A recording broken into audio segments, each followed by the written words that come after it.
Hi, fifth graders. So today we're going to read chapter 20 of My Side of the Mountain, and that's on pages 148 through 160. Before we start though, I want to just go over what you guys have been learning so far in ecosystem restoration. So yesterday you finished chapter 1. So we're going to review all the vocabulary that you guys have learned so far, and then what you did yesterday in the last lesson of the chapter. So for our vocabulary, we learned that an ecologist is a scientist who studies ecosystems, that environment is all living and non-living things in an area, that a molecule is a group of atoms joined together in a particular way. And we learned that in modeling matter at the beginning of the year. Matter is the stuff things are made of. We learned to synthesize is to put together multiple pieces of information in order to understand something. And we know that a model is something scientists make in order to answer questions about the real world. In that last lesson, you guys made an argument, so you used evidence to say why one idea was the best idea, and we'll talk about that idea in just a moment. You guys made a claim, and that was a proposed answer to a question, and used evidence, information that supports an answer to a question, to back up that claim.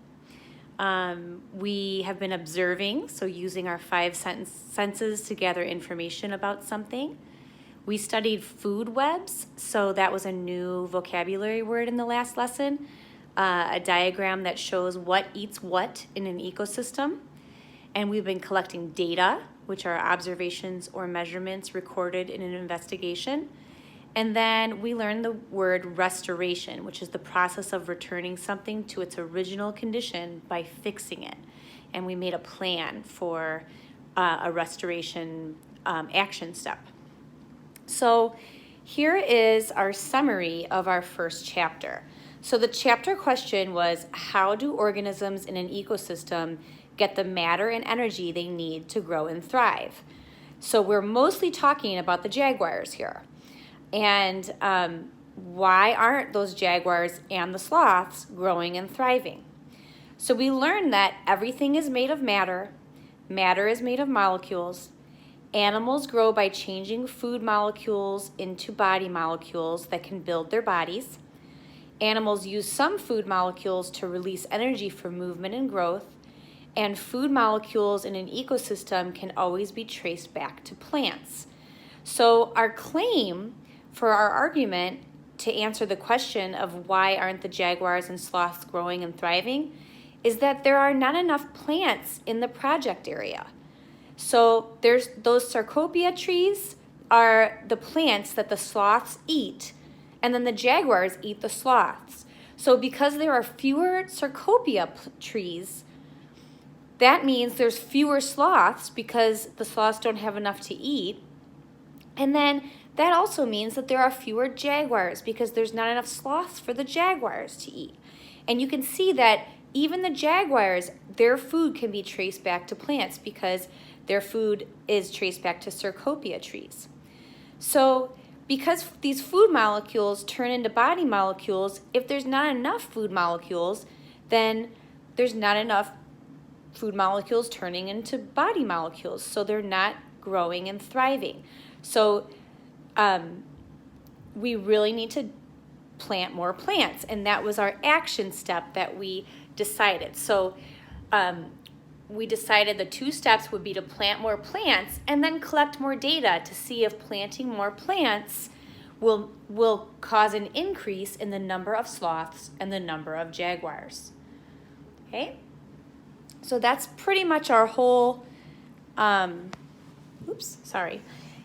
pretty much our whole first chapter, and we're going to start the second chapter tomorrow. But before we do that, we will read chapter 20 in My Side of the Mountain, and this is the second to the last reading before we're done with the book. Okay? So this chapter is called more about the spring in winter and the beginning of my story's end. The owl had broken the spell of winter. From that time on, things began to happen that you'd have to see to believe. Insects appeared while the snow was on the ground. Birds built nests, raccoons mated, foxes called to each other, seeking again their lifelong mates. At the end of February, the sap began to run in the maple trees. I tapped some trees and boiled the sap to syrup. It takes an awful lot of sap to make 1 cup of syrup. I discovered 32 cups to be exact. All this, and I was still in my winter fur-lined underwear. 1 or 2 birds returned. The ferns by the protected spring unrolled, very slowly, but they did. Then the activity gathered momentum, and before I was aware of the change, there were the skunk cabbages poking their funny blooms above the snow in the marsh. I picked some and cooked them, but they aren't any good. A skunk cabbage is a skunk cabbage, so there must be a reason why it's called skunk cabbage. From my meadow, I could see the valleys turning green. My mountain was still snow-capped, so I walked into the valleys almost every day to scout them for edible plants. Frightful rode down with me on my shoulder. She knew even better than I did that the season had changed, and she watched the sky like radar. No life traveled that sky world unnoticed by Frightful. I thought she wanted to be free and seek a mate, but I could not let her. I still depended upon her talents and company.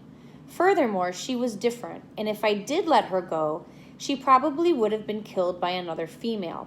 For Frightful had no territory other than the hemlock patch, and her hunting instincts had been trained for man. She was a captive, not a wild bird, and that is almost another kind of bird. So that's really interesting because Sam has kept Frightful as his pet and his trained falcon, he's really changed her completely, and if he were to let her go, she probably wouldn't survive.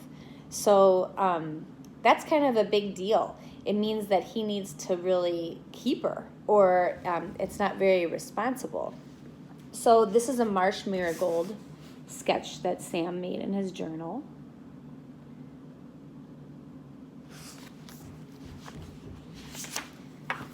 And then this is milkweed that he made in his journal. One day I was in the valley digging tubers and collecting tiny new dandelion shoots when Frightful saw another duck hawk and flew from my shoulder like a bolt, pulling the leash from my hand as she went. "Frightful," I called. "You can't leave me now." I whistled, held out a piece of meat, and hoped she would not get her leash caught in a treetop. She hovered above my head, looked at the falcon, and then at my hand, folded her wings, and dropped to my fist. "I saw that," a voice said. I spun around to see a young man about my own age shivering at the edge of the woods. "You're the wild boy, aren't you?" I was so astonished to see a human being in all of this cold, thawing silence that I just stood and looked at him. When I gathered my wits, I replied, "No, I'm just a citizen." "Aw, gee," he said with disappointment. Then he gave in to the cold and shivered until the twigs around him rattled. He stepped forward. "Well, anyway, I'm Matt Spell. I work after school on the Poughkeepsie New Yorker, a newspaper. I read all the stories about the wild boy who lives in the Catskills, and I thought that if I found him and got a good story, I might get to be a reporter. Have you ever run across him? Is there such a boy?" "Ah, it's all nonsense," I said as I gathered some dry wood and piled it near the edge of the woods. I lit it swiftly, hoping he would not notice the flint and steel. He was so cold and so glad to see the flames that he said nothing. I rolled a log up to the fire for him and shoved it against a tree that was blocked from the raw, biting wind by a stand of hawthorns. He crouched over the flames for a long time, then practically burnt his feet. He was that miserable. "Why didn't you dress warmer for this kind of trip?" I asked. "You'll die up here in this damp cold." "I think I am dying," he said, sitting so close to the fire he almost smothered it. He was nice looking, about 13 or 14, I would have said. He had a good, bold face, blue eyes, hair about the color of my stream in the thaw.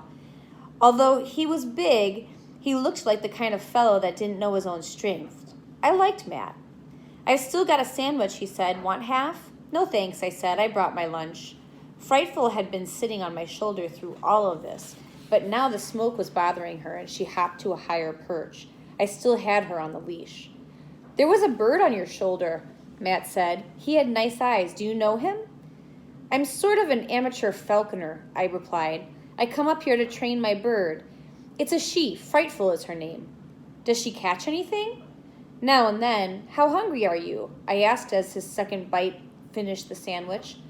"I'm starved, but don't share your lunch. I have some money. Just tell me which road takes you towards Delhi." I stood up and whistled to Frightful. She flew down. I undid her leash from her jesses. I stroked her head for a moment, then threw her into the air and walked out into the field, kicking the brush as I went. I had noticed a lot of rabbit tracks earlier and followed them over the muddy earth as best I could. I kicked up a rabbit and with a twist Frightful dropped out of the sky and took it. Roast rabbit is marvelous under any conditions, but when you're cold and hungry, it is superb. Matt enjoyed every bite. I worked on a small portion to be sociable, for I was not especially hungry. I dared not offer him the walnuts in my pocket, for too much had been written about the boy living off nuts. "My whole circulatory system thanks you," Matt said. He meant it, for his hands and feet were now warm, and the blue color had left his lips and was replaced by a good warm red. "By the way, what's your name?" "Sam. Sam Gribley," I said. "Sam, if I could borrow a coat from you, I think I could make it to the bus station without freezing to death. I sure didn't think it would be so much colder in the mountains. I could mail it back to you." "Well," I hesitated. "My house is pretty far from here. I live on the Gribley farm and just come down here now and then to hunt with the falcon. But maybe we can find an old horse blanket or something in one of the deserted barns around here." "Aw, never mind, Sam. I'll run to keep warm. Have you any ideas about this wild boy? Seen anybody you think the stories might be referring to?" "Let's start toward the road," I said, as I stamped out the fire. I wound him through the forest until I was dizzy and he was lost, then headed for the road. At the edge of the woods, I said, "Matt, I have seen that boy." Matt's spell stopped. "Gee, Sam, tell me about him." I could hear paper rattle and saw that Matt's cold hands were not too stiff to write in his notebook. We walked down the road a bit, and then I said, "Well, he ran away from home one day and never went back." "Where does he live? What does he wear?" We sat down on a stone along the edge of the road. It was behind a pine tree and out of the ripping wind. "He lives west of here in a cave. He wears a bearskin coat, has long hair, all matted and full of burrs, and according to him, he fishes for a living." "You've talked to him?" he asked. "Oh, yes, I talked to him." "Oh, this is great," he wrote furiously. "What color are his eyes?" "I think they are bluish-gray with a little brown in them." "His hair?" "Darkish. I couldn't really tell under all those coontails." "Coontails? Do you suppose he killed them himself?" "No, look more like one of those hats you get with cereal box tops." "Well, I won't say anything about it then, just coontail hat." "Yeah, coontail hat's enough," I agreed. "And I think his shoes were just newspapers tied around his feet. That's good insulation, you know." "Yeah?" Matt wrote that down.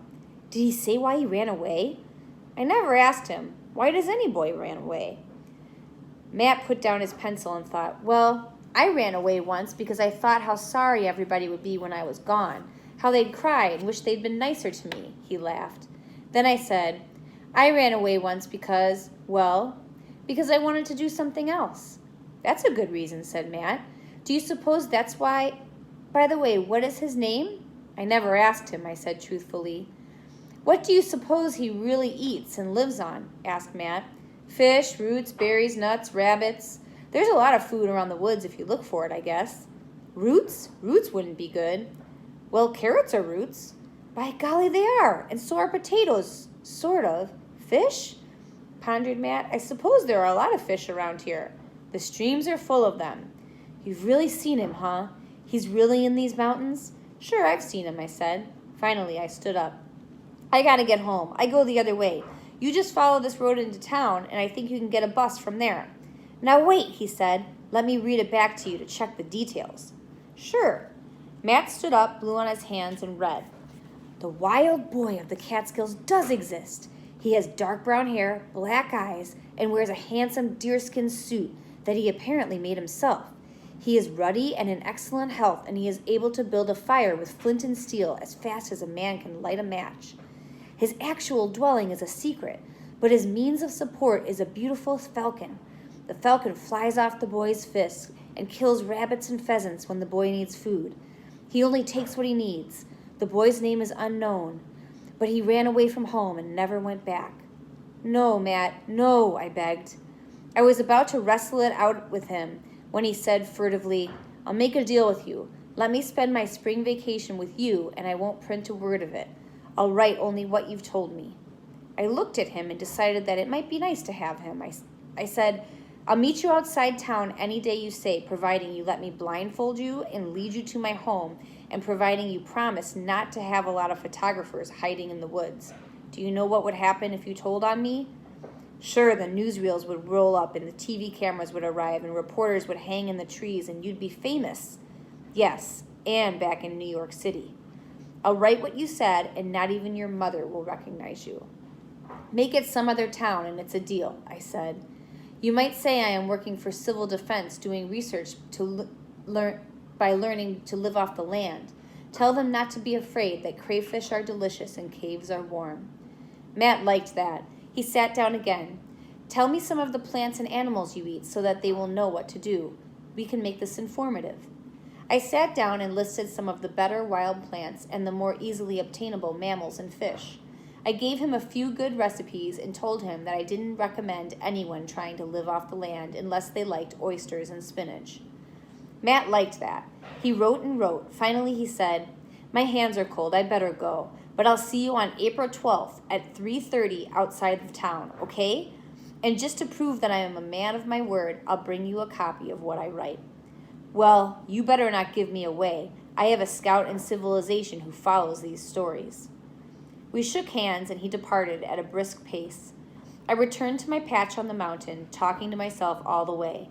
I talk to myself a lot, but everyone does. The human being, even in the midst of people, spends 9/10 of his time alone with the private voices of his own head. Living alone on a mountain is not very much different, except that your speaking voice gets rusty. I talked inside my head all the way home, thinking up schemes, holding conversations with Bando and Dad and Matt Spell. I worded the article for Matt after discussing it with Bando, and it made it sound very convincing without giving myself up. I kind of wanted to write it down and send it to Matt, but I didn't.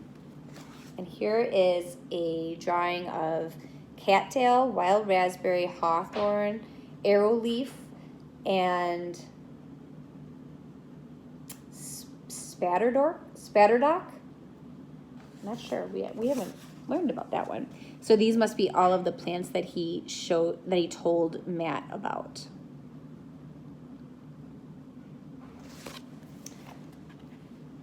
I entered my tree, tied Frightful to the bedpost, and there was Jesse Coon James. It had been months since I'd seen him. He was curled up on my bed asleep. A turtle shell that had been full of cracked walnuts was empty beside him. He awoke, jumped to the floor, and walked slowly between my legs and out the door. I had the feeling Jesse was hoping I had departed for good and that he could have my den. He was a comfort-loving creature. I was bigger and my hands were freer than his, so he conceded me to the den.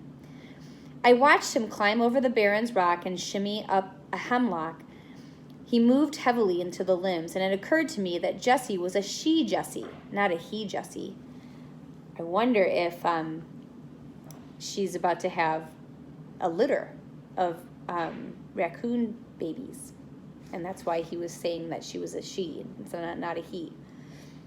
I cooked supper and then sat down by my little fire and called a forum.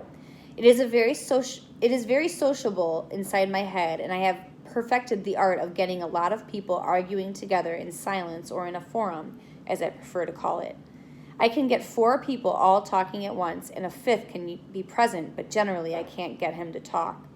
Usually these forums discuss such things as a storm and whether or not it's coming, how to make a spring suit, and how to enlarge my house without destroying the life in the tree. Tonight, however, they discuss what to do about Matt's spell. Dad kept telling me to go right down to the city and make sure he published nothing, not even a made-up story. So he's not really talking to these people. He's thinking about what they would say. So he's thinking to himself about what each of his loved ones would say. Bando said, "No, it's all right. He still doesn't know where you live." And then Matt walked into the conversation and said he wanted to spend his spring vacation with me and that he promised not to do anything untoward. Matt kept using untoward. I don't know where he got that expression, but I liked it and kept using it. That's how I knew Matt was speaking. Everything was untoward, meaning like he wouldn't do anything that was like unacceptable to Sam. That night, I fell asleep with all these people discussing the probability of my being found and hauled back to the city. Suddenly, Frightful broke into the conversation. She said, "Don't let that Matt come up here. He eats too much." That was the first time that Frightful had ever talked in a forum. I was delighted, for I was always sure that she had more to say than a few cries. She had not missed Matt's appetite. The forum dissolved in good humor, everybody being delighted with Frightful. I lifted my head to look at her. She had her beak and her feathers off her back, sound asleep. She spoke in my head, however, and said, "You really want to be found, or you would not have told Matt all you did." "I like you better when you don't talk," I said, pulled the deer hide over me, and fell into a deep sleep. So Matt is really thinking about how maybe Sam is thinking about maybe he told Matt all of the things he told him because he actually does want to be found. So the last two chapters are called "In Which I Cooperate with the Ending" and "The City Comes to Me." So some of you guys were predicting whether he would be found or not. So those chapter titles might give you some hints. There's a discussion question in Schoology, and we will finish the book on Thursday. And I want you to keep up with your ecosystem restoration lessons so that we can keep learning about how parts of an ecosystem are always working together to keep the ecosystem healthy and thriving. Okay? I'll see you next time.